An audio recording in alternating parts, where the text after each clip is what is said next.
And B ചാനലിലെ എൻ്റെ വ്യൂവേഴ്സിന് എല്ലാവർക്കും നമസ്കാരം.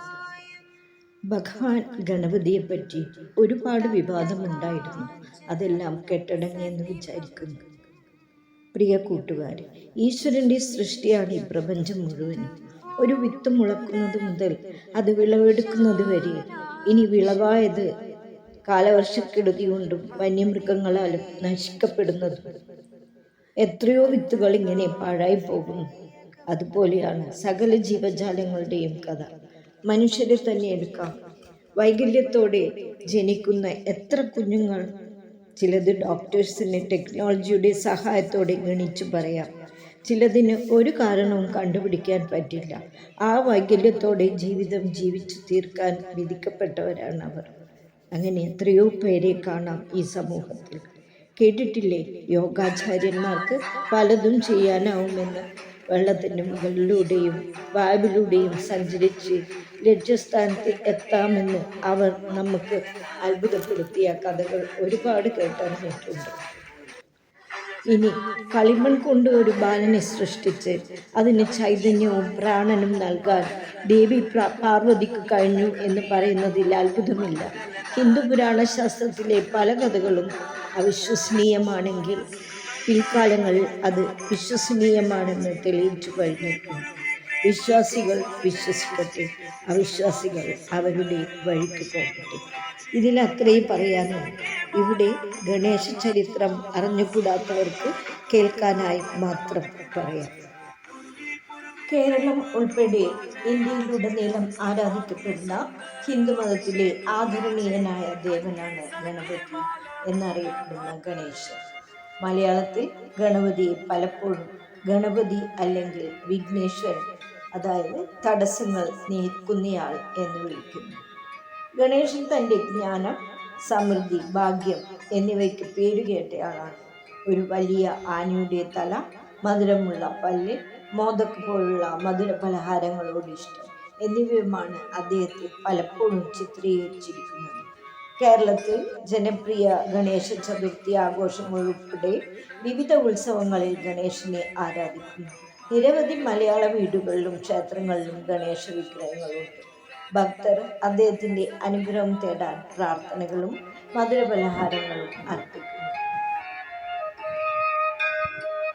ഇനി ഗണപതിക്ക് ആനയുടെ തല ഉണ്ടാവാൻ കാരണം, ഹിന്ദു പുരാണം അനുസരിച്ച് ശിവന്റെ പത്നിയായ പാർവതിക്കാണ് ഗണേശൻ ജനിച്ചത്. പാർവതി കളിമണ്ണിൽ നിന്ന് ഗണപതിയെ സൃഷ്ടിക്കുകയും അവന് ജീവനും ചൈതന്യവും നിറയ്ക്കുകയും ചെയ്തു. കുളിക്കുമ്പോൾ തൻ്റെ വീട് സംരക്ഷിക്കാൻ പാർവതി ഗണേശനെ ചുമതലപ്പെടുത്തി. ശിവൻ വീട്ടിലേക്ക് മടങ്ങിയെത്തിയപ്പോൾ ഗണേശൻ ശിവനെ തിരിച്ചറിയാതിരിക്കുകയും പാർവതിയുടെ നിർദ്ദേശപ്രകാരം ശിവനെ അകത്തേക്ക് കടക്കാൻ അനുവദിക്കാതിരിക്കുകയും ചെയ്തു. ഗണേശൻ തൻ്റെ മകനാണെന്നറിയാതെ ശിവൻ ഗണേശനുമായി വഴക്കിടുകയും ദേഷ്യത്തിൽ ഗണേശന്റെ ശിരച്ഛേദം ചെയ്യുകയും ചെയ്തു.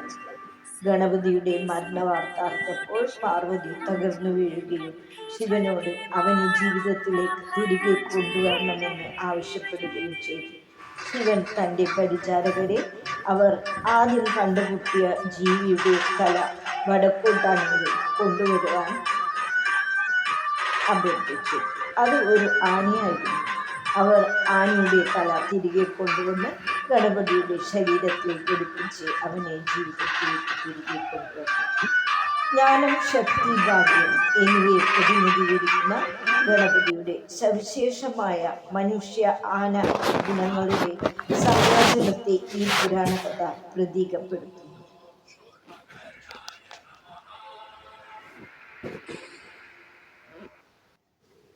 ആധ്യാത്മിക മാർഗത്തിലും ലോക വ്യവഹാരങ്ങളിലും ഉണ്ടാകുന്ന വിഘ്നങ്ങൾ ഗണപതിയുടെ അനുഗ്രഹം ലഭിച്ചാൽ ഇല്ലാതെയാകും എന്നാണ് വിശ്വാസം. അതിനാൽ വിഘ്നേശ്വരൻ എന്നറിയപ്പെടുന്നു. പ്രപഞ്ച സൃഷ്ടാവായ ഗണേശനെ മഹാഗണപതി എന്നറിയപ്പെടുന്നു. ഗണേശന്റെ പൂർണ്ണരൂപമാണ് മഹാഗണപതി. ഹിന്ദു വിശ്വാസപ്രകാരം ഏതൊരു നല്ല കാര്യം തുടങ്ങുന്നതിന് മുമ്പ് ആദ്യം ഗണപതിയെ ആണ് നമസ്കരിക്കാറുള്ളത്. അതിനുവേണ്ടി ഗണപതി ഹോമം, ഗണേശ പൂജ തുടങ്ങിയവ നടത്തപ്പെടുന്നു. അതിനാൽ ആദ്യ പൂജിതൻ, മംഗളമൂർത്തി തുടങ്ങിയ പേരുകളിൽ അറിയപ്പെടുന്നു. മിക്കവാറും എല്ലാ ക്ഷേത്രങ്ങളിലും ഗണപതി പ്രതിഷ്ഠ കാണാം. കുട്ടിയെ എഴുത്തിനിരുത്തുമ്പോഴും ആദ്യം നാവിലും കൈകളിലും നിറയുന്ന ആദ്യ അക്ഷരം ഗണപതി സ്തുതിയാണ്. ഓം ഹരിശ്രീ ഗണപതയേ നമഃ.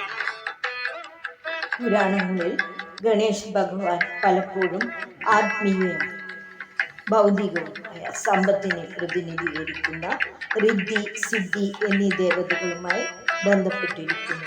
ചില പാരമ്പര്യങ്ങൾ ഭാഗ്യത്തിൻ്റെയും ജ്ഞാനത്തിൻ്റെയും പ്രതീകമായി റിദ്ധിയെയും സിദ്ധിയെയും അദ്ദേഹത്തിൻ്റെ ഭാര്യമാരായി കണക്കാക്കുന്നു. ബുദ്ധി എന്ന അർത്ഥം വരുന്ന ബുദ്ധിയെയും ചിലപ്പോൾ അവയ്ക്കൊപ്പം പരാമർശിക്കാറുണ്ട്. വ്യത്യസ്ത പ്രാദേശിക വ്യാഖ്യാനങ്ങളിൽ നിന്നോ ഗ്രന്ഥങ്ങളിൽ നിന്നോ വ്യത്യാസങ്ങൾ ഉണ്ടായേക്കാം. ബ്രഹ്മദേവന്റെ ഇരട്ട പെൺമക്കളാണ് റിദ്ധിയും സിദ്ധിയും എന്നാണ് അറിയപ്പെട്ടിരുന്നത്. ഗണേശന്റെ യാത്ര മൂഷികവാഹനത്തിലാണ്, അതായത് എലിയെ കുതിരയായി പിടിച്ചിരിക്കുന്നവൻ എന്നാണ്. എലി ഒരിക്കലും നിശ്ചലമല്ല, അത് ഓടിക്കൊണ്ടേയിരിക്കും. മനസ്സ് ഒരു എലിയെ പോലെയാണ്, നിരന്തരം പറന്നു നടക്കുന്നു. അതിനാൽ മനസ്സിനെ പൂർണ്ണമായും തൻ്റെ നിയന്ത്രണത്തിലാക്കിയിരിക്കുന്നത് അവനിലാണ്. നാം എല്ലാവരും പ്രാർത്ഥിക്കുകയും പരിശ്രമിക്കുകയും ചെയ്യേണ്ട ഒരു ഗുണം. ഓംകാരരൂപനായ ഗണപതിയുടെ രൂപത്തെക്കുറിച്ച് പറയുകയാണെങ്കിൽ, വാമന രൂപം, അതായത് ഉയരം കുറഞ്ഞവൻ, തൻ്റെ അഹങ്കാരത്തെ ചെറുതായി സൂക്ഷിക്കുന്നവൻ, വിനീതൻ. 2. മഹേശ്വരപുത്രൻ, മഹേശ്വരൻ്റെ കുട്ടിയാണെന്ന് തിരിച്ചറിഞ്ഞു. മഹേശ്വരൻ പരമാത്മാവ് അല്ലെങ്കിൽ പരബ്രഹ്മം. നമ്മൾ ഓരോരുത്തരും സാർവത്രിക ദൈവത്തിൻ്റെ കുട്ടിയായതിനാൽ അത് നമ്മിൽ ഓരോരുത്തർക്കും ബാധകമാണ്. നമ്മൾ തിരിച്ചറിയുകയും സാക്ഷാത്കരിക്കുകയും വേണം. ഈ തിരിച്ചറിവ് ഉള്ളിൽ വളർത്തിയെടുക്കുന്ന ആത്മവിശ്വാസം അത്ഭുതകരമാണ്. ചാമർകർണ, ഫാൻ പോലുള്ള ചെവികൾ, കേൾക്കുന്ന, കൂടുതൽ ഉൾക്കൊള്ളുന്ന, ചുറ്റും നടക്കുന്ന കാര്യങ്ങളെക്കുറിച്ച് കൂടുതൽ മനസ്സിലാക്കുന്ന ഒരാൾ, അതാണ് ഗണേശൻ. വിലംബിത് സൂത്രം, സൂത്രം എന്നത് സത്യം, സൂക്തമാണ്. വിലംബിൽ എന്നത് ബന്ധപ്പെട്ടിരിക്കുന്നത്, ബന്ധപ്പെട്ട എല്ലാ സത്യങ്ങളും അല്ലെങ്കിൽ മറ്റൊരു വിധത്തിൽ പറഞ്ഞ ധർമ്മവുമായി യോജിച്ചിരിക്കുന്നതും നമ്മൾ മനസ്സിലാക്കുന്നു. മോദകഹസ്ത, മധുരം കൈവശമുള്ള ആളാണ് അത് നൽകുന്നത്. തൻ്റെ സാന്നിധ്യം തന്നെ ആസ്വാദ്യകരമാണെന്ന് അതിനെ വിശേഷിപ്പിക്കാം. മൂഷികവാഹനം പറഞ്ഞു വരുന്നു. ചുരുക്കത്തിൽ, ഒരാൾക്ക് സ്വന്തം മനസ്സിനെ നിയന്ത്രിക്കാനും നല്ല സ്വഭാവമുള്ളവനായിരിക്കുവാനും ശ്രദ്ധയോടെ കേൾക്കാനും ധർമ്മത്തോട് യോജിക്കാനും അഹങ്കാരത്തെ ചെറുതായി നിലനിർത്താനും താൻ പരമാത്മാവിൻ്റെ കുട്ടിയാണെന്ന് മനസ്സിലാക്കാനും കഴിയുമെങ്കിൽ വെല്ലുവിളികൾ ഉൾപ്പെടെ എല്ലാത്തിൻ്റെയും യജമാനനായി ഭഗവാൻ വിനായകനെ അങ്ങേക്ക് നമസ്കാരം. വന്ദേഹം ഗണ